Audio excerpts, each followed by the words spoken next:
Donc nous voilà arrivés dans la 6e séquence de cette présentation consacrée à l'étude de cas proposée en 1992 par People Eichhed dans un contexte de vitrification in situ de déchets nucléaires par exemple. Et donc après avoir vu la construction de la matrice d'expérience, après avoir passé du temps sur l'analyse des valeurs observées, eh bien nous allons, parce que dans les plans d'expérience de façon sous-jacente on doit faire un modèle, eh bien nous allons utiliser des outils mathématiques pour estimer d'une part les paramètres du modèle et d'autre part eh bien, le manque d'ajustement de ce modèle au travers de valeurs qu'on appelle des résidus. Alors, à quoi sert l'analyse mathématique? Eh bien, à estimer les coefficients du modèle. Nous avions postulé des modèles canoniques de degré 2 qui faisaient apparaître 6 paramètres. Donc, il va falloir les estimer.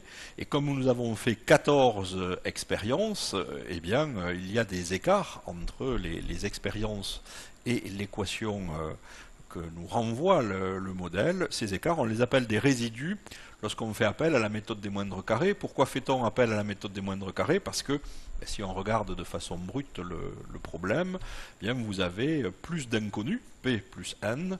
P c'est le nombre de coefficients, N c'est le nombre de résidus. Vous avez plus d'inconnus que d'équations puisque vous avez fait un mélange. Donc les équations manquantes sont introduites par la méthode des moindres carrés, qui est une méthode ancienne, donc historique, qui a été proposée conjointement, comme vous le voyez, par Gauss pour les Allemands, par Legendre pour les Français, au début du XIXe siècle, et sous forme matricielle, cette équation des moindres carrés, ou cette méthode des moindres carrés, va se traduire par une relation entre le vecteur des coefficients que l'on cherche à estimer, et puis, vous le voyez, y, le vecteur de la réponse, et tout un tas de matrices qui portent le nom de x ou de leur transposé que l'on va redécrire. Donc, avant de se précipiter dans les méandres de la méthode des moindres carrés, je vais faire une remarque d'ordre méthodologique et numérique. Pour calculer les coefficients, eh bien, on part de l'existant, c'est-à-dire on part d'une matrice d'expérience. Cette matrice d'expérience, on va la transformer en matrice du modèle. Donc ici, un modèle de degré 2, donc ce qui consiste à rajouter 3 colonnes à cette matrice pour pouvoir intégrer des colonnes présentant les produits XI, XJ. Ensuite, cette matrice va être transposée. Et un premier élément important de la démarche, c'est le produit de la transposée de la matrice X par X. C'est ce qu'on appelle la matrice d'information. Donc je vous renvoie aux aspects mathématiques et aux séquences filmées sur ce sujet. Et le déterminant de la matrice d'information ne doit pas être nul ou trop petit. Pourquoi? Parce que vous avez vu qu'on a besoin de l'inverser, cette matrice, lors de l'estimation des coefficients, et plus le déterminant sera grand, plus cette inversion ne posera pas de problème numérique. Alors il y a deux façons de voir les choses, soit en travaillant dans le domaine des constituants, les variables sont petit x, soit dans le domaine des pseudo-constituants, en faisant une transformation que vous voyez à l'écran, qui a été proposée par Kurotori, que l'on a décrit dans d'autres études de cas. Et donc vous allez voir que cette transformation qui consiste, de façon un peu grossière, à faire gonfler virtuellement le domaine expérimental, eh bien va faire gonfler le déterminant de la matrice d'information, puisque je vous le rappelle, un déterminant c'est quelque part un indicateur de volume. Vous voyez qu'on passe d'un ordre de grandeur de 10-10 lorsqu'on travaille avec des variables petit x à un déterminant de l'ordre de 10-5 lorsqu'on travaille avec des variables petit z, avec la transformation que vous voyez au-dessus. Alors, pourquoi doit-on faire attention à ceci? Bien parce que quand le déterminant devient vraiment plus petit, il peut y avoir des problèmes d'inversion numérique liés à des facteurs d'inflation de variance, liés à des problèmes de conditionnement mathématique. Et donc quand vous utilisez un logiciel, y compris quand vous utilisez Excel, il est plutôt conseillé de faire les calculs dans l'espace des pseudo-constituants plutôt que dans l'espace des constituants, en raison de ces problèmes numériques liés à une matrice mal conditionnée, dont le déterminant va devenir rapidement très petit. Plus il y a de constituants, plus le degré augmente, et plus il y a disparité dans les étendues de variation, bien plus la conséquence sur le déterminant est importante. Dans cet exemple, les auteurs ont travaillé avec les constituants sans transformation, donc c'est ce que je ferai également. Ça n'a aucune conséquence sur les leviers, ça n'a aucune conséquence sur la qualité descriptive et prédictive des modèles. La seule conséquence, c'est la valeur des coefficients, laquelle n'est pas très utile en tant que telle. Il va falloir utiliser ces coefficients pour faire un dessin, pour représenter la variation de la réponse. Mais quand dans les logiciels vous avez le choix, pensez souvent à choisir des calculs en pseudo-constituants. Alors, ici, la fin de la mise en œuvre de la méthode des moindres carrés sur laquelle on va revenir. Alors la méthode des moindres carrés, en fait, vous pouvez la mettre en œuvre sous forme matricielle à l'aide d'un tableur de façon simple, en repérant les dimensions des matrices sous forme de rectangle.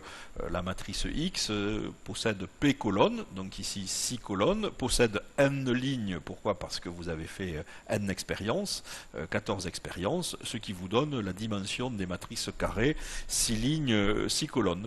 Vous venez rajouter ensuite le vecteur de la réponse que vous souhaitez analyser, donc il va falloir mettre en œuvre 4 fois cette méthode, puisqu'il y a 4 réponses. On calcule le produit matriciel de la transposée de la matrice X par Y, et enfin, on revoit apparaître la formule matricielle du vecteur des coefficients, on calcule le vecteur des coefficients dans l'espace des constituants, voilà à quoi il ressemble. Eh bien, naturellement, quand vous regardez les valeurs des coefficients, vous ne pouvez pas dire grand-chose, et surtout, je vous invite à ne pas chercher à lire ce qui se passe derrière ces coefficients. Pourquoi? Parce que ce n'est pas très simple. Ces coefficients, n'oubliez pas qu'ils sont multipliés par des monomes, en particulier des monomes de degré 2, xi et xj, et les valeurs de xi et d'xj, c'est des valeurs qui varient entre 0 et 1, dont la somme doit rester constante, et donc il vaut mieux faire un dessin plutôt que de chercher à interpréter directement ces coefficients. Alors une fois qu'on connaît le vecteur des coefficients, eh bien un modèle, ça sert à générer de l'information, et la première information que l'on va générer, c'est la valeur des réponses restituées par le modèle, c'est le vecteur y chapeau, en faisant tout simplement le produit de la matrice X par le vecteur des coefficients, et en faisant ligne à ligne la soustraction des valeurs de ces deux vecteurs, eh bien vous obtenez le vecteur des résidus. Je vous rappelle que ce que vous voyez en rouge, vecteur des coefficients, vecteur des résidus, c'est le résultat de l'analyse mathématique. L'analyse mathématique permet d'estimer, en faisant ici appel à la méthode des moindres carrés, les inconnus du problème. Donc les coefficients d'un côté, les résidus de l'autre. Alors autant les coefficients, on ne peut pas en faire grand-chose, autant les résidus, je vous invite à en faire un dessin. Alors je vous précise ici un peu en détail le calcul pour la réponse viscosité. Donc j'ai reporté la température température mesurée, à laquelle on observe une viscosité de 10 pascal seconde. On a vu le vecteur des coefficients apparaître. Ce vecteur des coefficients nous permet de calculer la température prévue par le modèle pour avoir une viscosité de 10 pascal seconde. Par exemple, pour le premier essai, eh bien, vous avez mesuré 1327 degrés Celsius et le modèle vous renvoie 1319 degrés Celsius. Un modèle, c'est une approximation de la réalité. Cette approximation est-elle de bonne qualité ou non? Eh bien, on va essayer de quantifier les écarts. Les écarts, on les appelle des résidus lorsqu'on appelle la méthode des moindres carrés, et lorsque vous avez obtenu le vecteur des résidus, qui s'exprime dans l'unité de mesure, 8 degrés d'écart, moins 20 degrés d'écart, moins 4 degrés d'écart pour les 3 premières lignes, eh bien, empressons-nous de regarder quels sont les écarts les plus importants. Pourquoi? Parce que les écarts les plus importants vont délimiter des zones où le modèle passera un peu moins bien, comme on dit, par les points expérimentaux. Donc la qualité descriptive sera un petit peu moins bonne. C'est ce que j'appelle régulièrement les écarts de description. Alors on peut les regarder dans un tableau. La méthode des moindres carrés et l'analyse de régression de façon sous-jacente suppose que une hypothèse doit être vérifiée et les résidus doivent suivre une loi normale de moyenne égale à 0. Alors, la moyenne égale à 0, c'est une conséquence. La somme des résidus sera toujours nulle. C'est une conséquence de la méthode des moindres carrés. Par contre, sont-ils normalement distribués? On ne sait pas. Alors, les logiciels s'empressent de vous proposer différents types de tests de normalité. La normalité, ça veut dire qu'on ne s'écarte pas trop de la tendance centrale, donc on ne s'écarte pas trop de 0. Et donc regardez en premier les valeurs qui s'écartent le plus de 0, soit dans le sens positif, avec ici plus 55, soit dans le sens négatif, avec moins 40 degrés Celsius. Voilà, alors faites toujours un nuage des résidus. J'ai tendance à faire le nuage des résidus en portant sur l'axe horizontal la nature des mélanges. On voit que c'est pas sur les sommets que nous avons eu un problème d'ajustement ici, mais plutôt sur deux milieux d'arête. Voyant ça, eh bien, il va falloir répondre à une question. Quelle confiance peut-on accorder au modèle? Notre rêve serait que les bâtons soient les plus homogènes possibles et les plus petits possibles. C'est ce que l'on appellerait un bon modèle. Alors on va faire la même chose pour, sans vous montrer les coefficients, pour les réponses V1330. Donc c'est la viscosité en décapascal seconde que l'on observe lorsque on a atteint une température de 1330 degrés. Et là encore, on voit des points importants, enfin on voit des écarts importants, pas forcément sur les sommets, toujours sur les milieux d'arête ou sur un point interne. On va mesurer également, on a mesuré la conductivité électrique pour une température donnant lieu à une viscosité de 10 pascal seconde. Bien, voilà la distribution des résidus, et enfin voilà la distribution des résidus sur une réponse qui est la conductivité électrique lorsque la température du mélange est 1330 degrés. Alors, bien évidemment, c'est la conséquence brute de l'analyse mathématique, et il ne faut pas vouloir aller plus loin, et il va falloir faire appel, c'est ce que l'on va voir maintenant, à l'analyse statistique pour pouvoir répondre à la question quelle confiance peut-on accorder à ces modèles.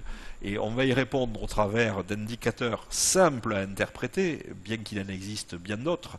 C'est quelle est la qualité descriptive et quelle est la qualité prédictive de ces modèles, parce que si tel est le cas, on pourra avoir confiance pour utiliser les équations pour faire des dessins, et ces dessins devront être interprétés avec l'œil du physicien ou ici du verrier. Donc merci pour votre attention dans cette partie consacrée à l'analyse mathématique, et nous allons passer tout de suite sur la séquence consacrée à l'analyse statistique, qui va consister à chiffrer la confiance que l'on peut avoir aux équations du modèle. Merci de votre attention.